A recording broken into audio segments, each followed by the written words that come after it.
हम सबके परम उपकारी, हम सब पर हमेशा कृपा और आशीर्वाद बरसाने वाले जगत पूज्य निर्यापक श्रमण राष्ट्र संत जिन शासन के शेर मुनि श्री सुधा सागर जी महाराज जी के सत्संग चरणों में पूरी जैन समाज शाडोरा का कोटि कोटि नमोस्तु नमोस्तु नमोस्तु नमोस्तु। बंडी जी महाराज के चरणों में इच्छामी इच्छामी, ऐलक जी महाराज के चरणों में इच्छामी इच्छामी इच्छामी। गुरुदेव, आज हम श्री जी को नगर भ्रमण पर ले जाने वाले थे। भावना थी कि आपके चरण सन्निधि में हम अपने श्री जी को, जो हमारा प्राचीन जिनालय है, जिसके स्थान पर अब आमूल चूल जीर्ण उद्धार करके भव्यातिभव्य जिनालय बनने वाला है, उस जिनालय से अंतिम बार हम श्री जी को नगर भ्रमण पर ले जाना हम सबको है और सबका बहुत उल्लास और मन था। लेकिन गुरुदेव, जब आपका विहार कल भी नहीं हुआ और आज प्रातः काल भी नहीं हुआ, तो हम सबके आंखें नम थी, पर आपके चरणों की जो भक्ति है और पार्श्वनाथ भगवान की जो हम सब पर कृपा है, उस पर हमें पूर्ण विश्वास था कि गुरुदेव जरूर आएंगे और हम उनके चरण सन्निधि में ही यह कार्यक्रम करेंगे। और हमने बहुत सारे रिश्तेदार, समाजजन, साधर्मी यहाँ पहुंचे, पर हमने गुरुदेव मन बनाया था कि आपके ही चरण सन्निधि में करेंगे, तो हमने हमारा आज का वह कार्यक्रम स्थगित कर दिया। पूज्य श्री आपके चरण, जब हमें यह लगा, ज्ञात हुआ कि गुरुदेव ने विहार कर दिया है और उसकी दिशा शाडोरा की ओर है, तो हम सबके मन की जो प्रसन्नता थी उसको शब्दों में व्यक्त नहीं कर सकते गुरुदेव। और हम सब आह्लादित हैं, पूरे क्षेत्र में उत्साह था, पूरे जैन और जैनेतर बंधुओं में आपके आगमन को लेकर बहुत उत्साह था गुरुदेव, बहुत उत्साह। और सबने आपके दर्शन पाकर, यहाँ चरण सन्निधि पाकर अपने आप को हम धन्य मान रहे हैं।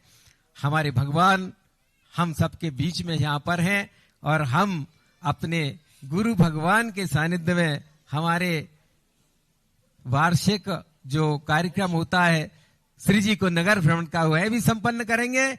और गुरुदेव, हमारे मूल नायक चिंतामणि पार्श्वनाथ भगवान तो वहां से आपकी सन्निधि के बिना उठने वाले ही नहीं थे, और उनकी ही कृपा हम पर हुई है कि आपके चरण सानिध्य हम सबको यहाँ पर प्राप्त हो रहा गुरुदेव। और हम जिस भावना को लेकर हम हमारे प्रभु को वहां से दूसरे स्थान पर विराजमान कर रहे हैं, वह भावना भी आपके आशीर्वाद से बहुत शीघ्र हम उसको पूरा कर सकें, ऐसा हम सबका मन है, मंगल भावना है कि हम अपने भगवान को भव्याति भव्य जिनालय में उच्चासन पर विराजमान करेंगे। गुरुदेव, हम अंतिम बार उस जिनालय से, जो प्राचीन जिनालय है जिसमें 1500 वर्ष प्राचीन प्रतिमा विराजमान है, और हमारा मूल मंदिर इतना ही प्राचीन है, कालांतर में उसका विस्तार होकर जो मंदिर बना है वह भी करीब 300 से 400 वर्ष प्राचीन है। गुरुदेव, हम सबको सौभाग्य मिल रहा है कि हम नवीन मंदिर उसका जीर्णोद्धार करके करने जा रहे हैं, और हम कल गुरुदेव के सानिध्य में धूमधाम के साथ में श्री जी को नगर भ्रमण पर ले चलेंगे, और हम सबको अपने द्वारे पर श्री जी की आरती करने का, उनकी भक्ति करने का अवसर प्राप्त होगा। और जैसा हमने पहले भी भावना भाई थी और हमने सपना देखा था कि गुरुदेव वो कैसे अद्भुत क्षण होंगे जब देव, शास्त्र और गुरु तीनों के सानिध्य में हम चलेंगे और श्री जी को नगर भ्रमण कराएंगे। वह क्षण आ गए हैं गुरुदेव। मेरी जिज्ञासा यही है कि श्री जी को नगर भ्रमण कराने की यह परंपरा कैसे, क्यों शुरू हुई है, इसका क्या महत्व है गुरुदेव? हमारी जिज्ञासा का समाधान करें गुरुदेव। नमोस्तु नमोस्तु नमोस्तु।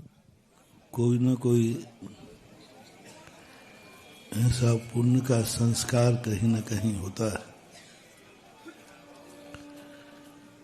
जो साधुओं को बाध्य कर देता है। साड़ौरा आने में मुझे कोई आपत्ति नहीं थी, क्योंकि हमारे भक्त लोग ही हैं। लेकिन ऐसा कौन पागल व्यक्ति होगा जो पदयात्री हो और सीधा रास्ता हो और घुमा करके 35 किलोमीटर का रास्ता चक्कर लगाना, कोई पागल कर दे। रूट निश्चित है।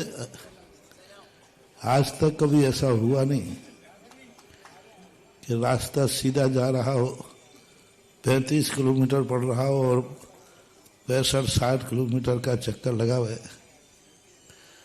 एक बार मुंगावली से बिहार हुआ, इसी 35-30 किलोमीटर के चक्कर के कारण से हम इतनी रिक्श उठा करके सीधा रास्ता गए थे।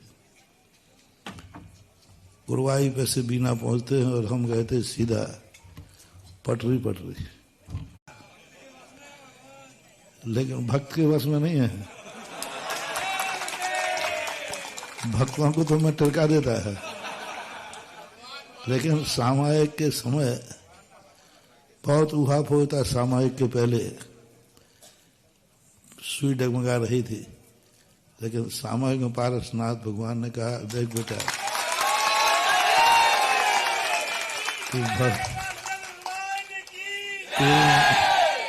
भक्तों को चकमा तो सदा से देते आए हो तुम लोग। चारों तरफ के लोग बैठे रहते हो, तू निकल जाता है। लेकिन उठाना हो ना, तो मुझे कोई आज तक उठा पाया ना कोई उठा पाएगा। और तुझे मुझे नए मंदिर में बैठाना है तो चुपचाप सामायिक से उठो, सीधे साड़ौरा का रास्ता पकड़ो। भगवान तो आदेश दे सकते हैं, उन्होंने सीधा कहा कि सीधा सामायिक से उठो और ना यहाँ देखना वहां देखना, सीधा साड़ौरा का रास्ता देखो।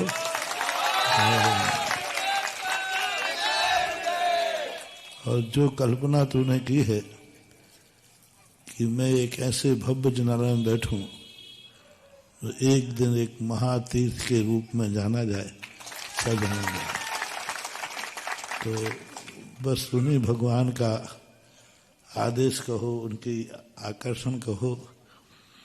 और साड़ौरा के पारसनाथ का अतिशय तो पहले से भी जग जाहिर है ही। और वही कार्य अब कल जो वार्षिक महोत्सव जो होते हैं, ये बहुत बड़ी चीज होती है। भगवान को गली गली में ले जा करके, क्योंकि साल भर उन गलियों में नकारात्मक ऊर्जा होती है, क्योंकि संसारी व्यक्ति जहाँ रहता है उस स्थान पर कोई ना कोई गंदगी होती है। कभी मन से गंदगी फैलाता है, कभी वचनों की गंदगी फैलाता है, कभी विचारों की गंदगी फैलाता है, और उस गंदगी को कोई दुनिया की ताकत साफ करने में समर्थ नहीं होती। तो हमारे पूर्वजों ने मंदिर में बैठे हुए भगवान को कम से कम साल में एक बार नगर भ्रमण कराने का अर्थ है कि साल भर में नगर में जितनी नकारात्मक ऊर्जा फैली है, वो भगवान नगर भ्रमण करके सारी नकारात्मक ऊर्जा को ऐसे समाप्त कर देते हैं जैसे कभी कोई मच्छर का प्रकोप होता है तो सरकार कोई डीडीटी आदि पाउडर छिड़क करके उनको पलायन कर देते। भगवानों का भी नगर भ्रमण नगर की नकारात्मक शक्ति को समाप्त करता है और फिर नए साल के लिए फिर सकारात्मक शक्ति को देता है। और ये परंपरा यहीं की नहीं, ये वार्षिक महोत्सव किसी न किसी रूप में देव और मनुष्य मनाते हैं। प्रोसेस अलग अलग होती है और सारे भारत में ये परंपरा है।